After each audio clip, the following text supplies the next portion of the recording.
Hey everyone, welcome back to the channel. Today we've got to talk about a situation that's starting to get people pointing fingers.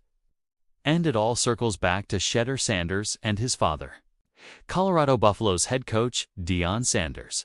Now, if you've followed Coach Prime's career, you know he's never been the most patient guy when it comes to his offense.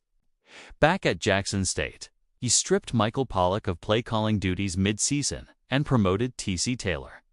Fast forward to Boulder in 2023, and he did the exact same thing, demoting Sean Lewis and giving Pat Shurmur the reins.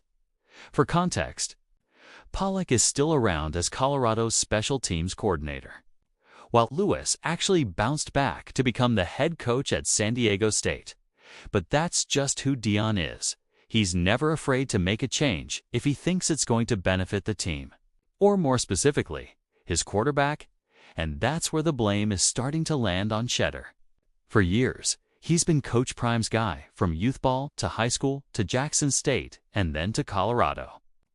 But now that Shedeur is in the NFL, drafted in the 5th round by the Cleveland Browns and sitting 3rd on the depth chart, Deion doesn't have that same anchor at quarterback.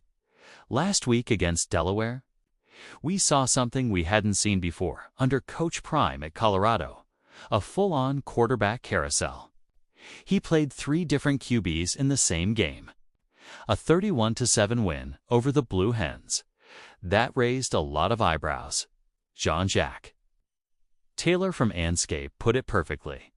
If the old saying is true that if you've got 2 quarterbacks, you really don't have any, what does it mean when you're rolling with 3? Deion thought he had his stopgap solution with Liberty transfer Kaidon Salter, a veteran who could hold things down until prized recruit Julian Lewis arrives. But then Ryan Staub stepped in and shifted the narrative. He's younger. He's got 2 more years of eligibility after this one. And he's making a case that the offense might just be better in his hands. The bigger question is whether Staub, or anyone for that matter, can convince Coach Prime to stop tinkering and actually build consistency.